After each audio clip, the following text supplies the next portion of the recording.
तो आज के वीडियो में मैं आप लोगों को ये बताने वाली हूँ कि यूनियन होने के बाद क्या क्या प्रॉब्लम फेमिनिन की लाइफ में होने शुरू होते हैं और हर स्टेज में प्रॉब्लम होते हैं। ऐसा नहीं है पूरी ज़िंदगी स्ट्रगल करनी पड़ती है, पूरी लाइफ स्ट्रगल है। ऐसा नहीं है कि आपने शुरुआती में किया है स्ट्रगल तो बाद में नहीं होगा, ऐसा नहीं है। लेकिन हाँ, इतना तो सही है कि आप जर्नी के स्टार्टिंग में ज़्यादा स्ट्रगल करते हो और फिर ये चीज़ें धीरे धीरे करके कम होती जाती हैं। और जब फेमिनिन यूनियन के स्टेज में होती हैं तो सबसे ज़्यादा स्ट्रगल करती हैं अपनी लाइफ के मतलब यूनियन के स्टेज में आने के बाद वो बहुत ज़्यादा परेशान होती हैं और सबसे ज़्यादा हैप्पी भी होती है। दोनों चीज़ें साथ साथ हैं। तो कोई भी चीज़ जो होता है ना, वो दोनों साथ साथ चलता है। नेगेटिव या पॉजिटिव एनर्जी दोनों साथ साथ चलती हैं। यानी कि जितना वो खुश यूनियन की एनर्जी में होती हैं उतना ही ज़्यादा दुखी भी वो यूनियन की एनर्जी यानी कि सेकेंड स्टेज में ही होती हैं। तो आज मैं जर्नी के फर्स्ट स्टेज की बात नहीं करूंगी, उसकी बात मैं किसी और वीडियो में करूंगी। आज सेकंड स्टेज की बात करने वाली हूँ और जर्नी 5 स्टेज में है।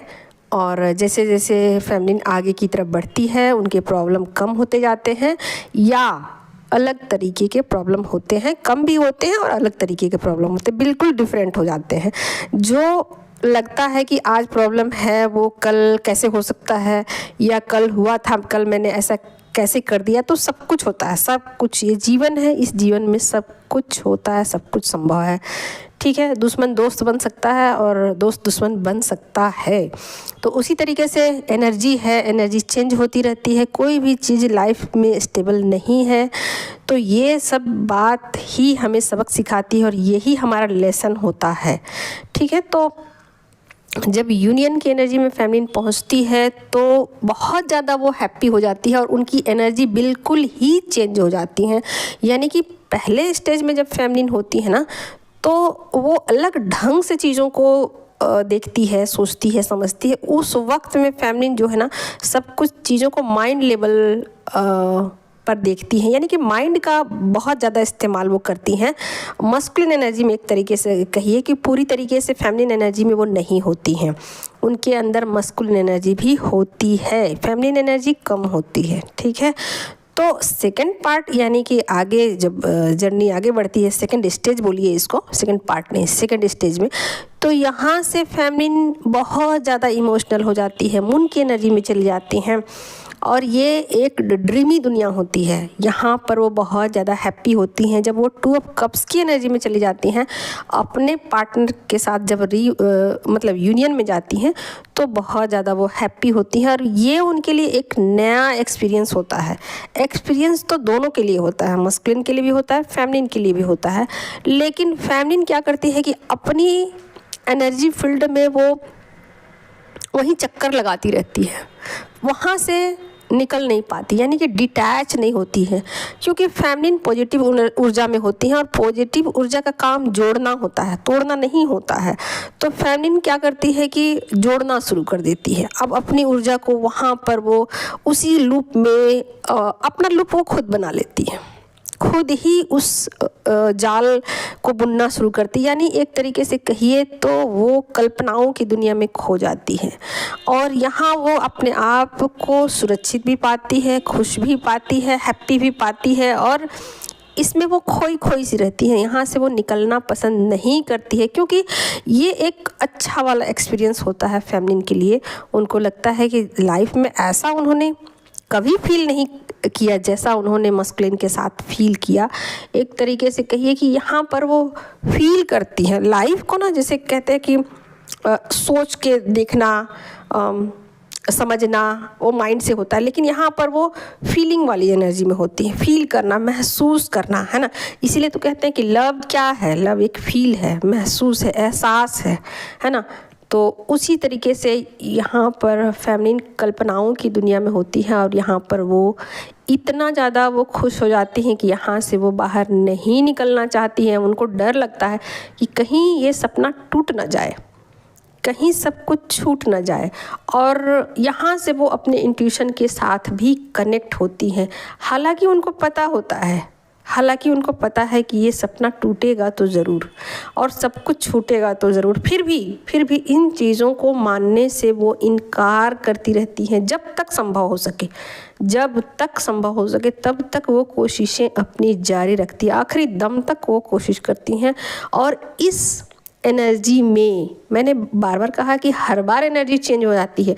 जब फेमिनिन फर्स्ट स्टेज में होती हैं जर्नी के, तो अलग ढंग से चीज़ों को देखती हैं और उनकी एनर्जी अलग होती है, लेकिन जैसे ही वो सेकेंड स्टेज में पहुंचती है उनकी एनर्जी बिल्कुल शिफ्ट हो जाती है।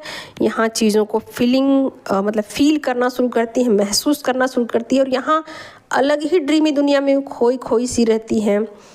उनको अगर कहा जाए कि आप चित्रकारी करो तो बहुत आराम से कर लेंगी, अगर उनको कहा जाए कि आप कोई कविता लिखो तो आराम से लिख लेंगी, अगर उनको कहा जाए कि ये टैलेंट उनका अगर है तो निकल के आएगा। वो कविता लिख सकती हैं, पेंटिंग कर सकती हैं, और हीलिंग का भी काम वो कर सकती हैं, बहुत मीठा सुरीला वो गाना गा सकती हैं, बहुत कुछ कर सकती हैं। अब बताया नहीं जा सकता है कि किसके अंदर क्या है भाई, जो टैलेंट है जिनका, वो सब कुछ निकल के बाहर आ सकता है जो कल्पना से जुड़ा हुआ हो। यहाँ वो अपने इंट्यूशन से जुड़ने के बाद बहुत कुछ वो बता भी सकती है किसी दूसरे के बारे में भी। तो यहाँ से वो खुद ही नहीं निकलना चाहती इस ड्रीमी दुनिया से, और यहाँ उनके पार्टनर माइंड से ऑपरेट करते हैं, नेगेटिव ऊर्जा में हैं, वो फटाफट यहाँ से निकल जाते हैं। वो उनका काम जोड़ना नहीं है, उनका काम तोड़ना है, क्योंकि वो नेगेटिव ऊर्जा में है। मस्कुलिन ऊर्जा ऐसी ही होती है, फेमिनिन ऊर्जा ऐसी ही होती है।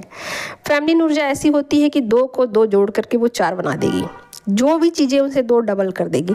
मस्कुलिन ऊर्जा ऐसी होती है कि चीज़ों को तोड़ फोड़ करना। आप देखना, किसी छोटी बच्ची को देखना, जो छोटी सी होती है गुड़िया, अपनी गुड़िया के साथ वो खेलना पसंद करती है। अगर कोई छोटी बच्ची है, उसको खिलौना में गुड़िया दे दिया जाए, गुड़िया के साथ खेलना पसंद करती है। वो क्या करती है, उसको कपड़े पहनाएगी, श्रृंगार करेगी, उसको अच्छे से रखेगी, तोड़ फोड़ नहीं मचाएगी।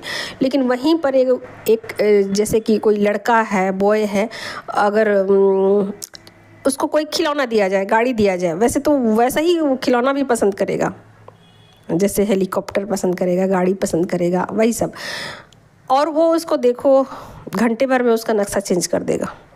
तो उसी तरीके से चीज़ें बिल्कुल ऐसे ही वर्क करती हैं कि मस्कुलिन वहाँ से तुरंत ही डिटैच हो जाते हैं और वो रन करना शुरू कर देते हैं, और फेमिनिन वेट करना शुरू करती है कि ठीक है, मैं वेट कर लूँगी, सुबह का बोला शाम को तो आएगा ही।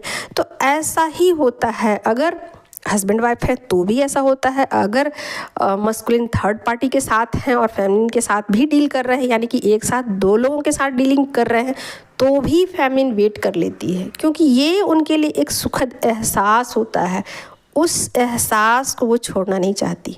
तो ऐसे में ये चीज़ें रिपीट होती रहती है, बार बार सेम। कभी फेमिनिन को ऐसा लगता है कि ये ऐसा नहीं होगा, मस्कुलिन आते हैं, माफ़ी मांगते हैं, उनसे सॉरी बोलते हैं, फिर चीज़ें सेम, पर फिर भी फेमिनिन को इस पर कोई ऐतराज़ नहीं होता है, क्योंकि वो अपने इंट्यूशन के साथ कनेक्ट हुई रहती है और अपने दुनिया से बाहर वो नहीं निकलना चाहती है। इसलिए वो बार बार मस्कुलिन को माफ़ करती है, बार बार ये चीज़ें दोहराई जाती हैं।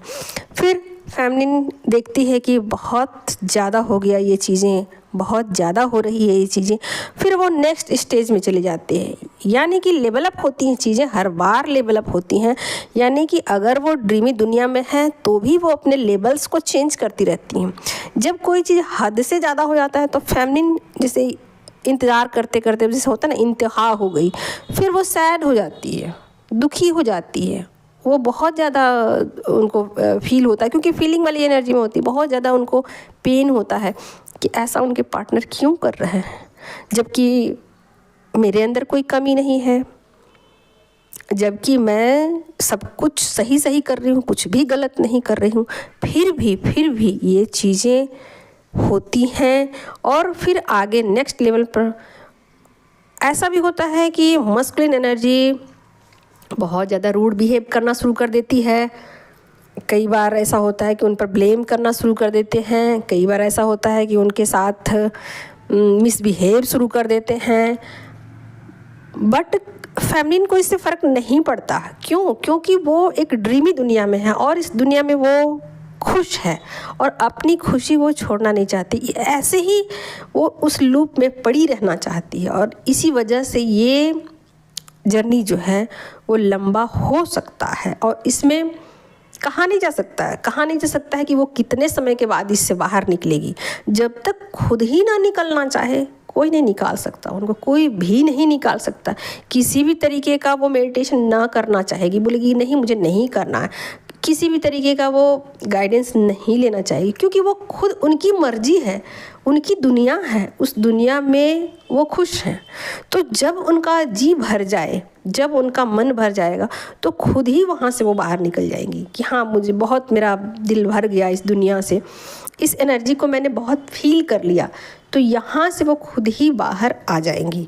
तो मे भी बहुत जल्दी भी बाहर आ सकती हैं इससे कि चलो अब डिटैच कर देते हैं अपने पार्टनर को, क्योंकि हाँ फेमिनिन के लिए डिटैचमेंट जो है ना वो बहुत ही मुश्किल और डिफ़िकल्ट काम है। वो किसी बाहरी पर्सन को डिटैच करना रहे, अपने मायके वालों को डिटैच करना रहे, या किसी भी ब्लड के जो खून का रिश्ता जिसको कहते हैं ना उस रिश्ते को डिटैच करना रहे, तो फेमिनिन को सेकंड भर टाइम नहीं लगेगा, वो तुरंत कर देंगी। लेकिन यहाँ पर वो इस दुनिया में खुश है, हैप्पी है, यहाँ से वो बाहर नहीं निकलना चाहती है। लास्टली फेमिनिन को ऐसा करना पड़ता है क्योंकि उनके पार्टनर उनकी एनर्जी को अच्छे से समझते हैं, क्योंकि दोनों की एनर्जी सेम होती है। भले ही वो नेगेटिव एनर्जी में होते हैं, भले ही फेमिनिन पॉजिटिव एनर्जी में होते हैं, लेकिन वही उनको ला सकते हैं, जो मस्कुलिन है ना वही उसको फेमिनिन को इस दुनिया से बाहर निकाल सकते हैं। और ऐसा ही होता है ट्विन फ्लेम जर्नी में, वो उनको यहाँ से ट्रिगर के फॉर्म में यहाँ से बाहर निकालते हैं। उसके बाद फेमिनिन डिसाइड करती है कि अब कुछ रखा नहीं है इस रिश्ते में, बहुत हो गया, बेइज्जती बहुत हो गई, फिर निराशा ही हाथ लगा, कुछ हुआ नहीं, फिर बहुत हो गया, अब लड़ाइयाँ भी बढ़ गई। ये सब चीज़ें जब हद से ज़्यादा हो जाती है तो फेमिनिन भी वहाँ से निकल जाना पसंद करती है। देखती है कि बहुत ज़्यादा चीज़ें हो रही हैं, फिर वो वहाँ से निकलना शुरू कर देती है, आगे की तरफ वो बढ़ जाती हैं। फिर वो उदास हो जाती हैं, नाखुश हो जाती हैं, बेमन से रिश्तों को डिटैच करती है। मस्कुलिन को डिटैच भी करती हैं तो कभी कभी बेमन से कर देती हैं कि ठीक है जब अब कुछ नहीं हो सकता इसमें, फिर आगे ही बढ़ते हैं और उदास मन से डिटैच कर देती है। तो इस तरीके से फेमिनिन आगे की तरफ बढ़ती है। कई बार असमंजस में भी पड़ती है, क्या करूं, करूं डिटैच की नहीं करूं, करूं डिटैच की नहीं करूं, आगे क्या होगा डर भी उनको लगता है, डिटैच कर दूं तो कहीं मैं अकेली तो नहीं रह जाऊंगी, है ना। तो कुछ इस तरीके की भावनाओं में वो उतार चढ़ाव में वो खोई सी रहती है। जब वो किसी पर्सनल गाइडेंस को लेती है, किसी की मदद लेती है, तो फिर कहीं जा कर के उनको पता चलता है कि ठीक ही थी चीज़ें, अनुभव था, किया, आगे निकल जाना सही था, सही डिसीजन था। जब तक चीज़ों को अनुभव करना था या उनसे जुड़ना था तब तक चीज़ें ठीक थी, लेकिन अब उसमें कुछ रखा नहीं था उस रिश्ते में, वहाँ से निकल जाना ही ठीक था। तो इस तरीके से फेमिनिन 10 ऑफ कप्स की एनर्जी में आती है, खुद के साथ जुड़ जाती है, और जब वो खुद के साथ जुड़ती हैं तब वो बहुत ज़्यादा हैप्पी हो जाती हैं। उनको तब ऐसा लगता है कि अरे मैं तो बेकार ही उस रिश्ते में इतना टाइम दे रही थी, बेकार उस आदमी के पीछे में पड़ी थी, बेकार ही उसको मैं चेज़ कर रही थी। तो इस तरीके से फेमिनिन जो है कप्स की एनर्जी से बाहर निकल जाती हैं और ये टाइम वो खुद ही डिसाइड करती हैं कि इस टाइम में, इस ऊर्जा में कितना टाइम दिया जाए, कितना समय वो इस रिश्ते को देगी, ये खुद ही वो डिसाइड करती है। ठीक है, तो आज की इस वीडियो में इतना ही।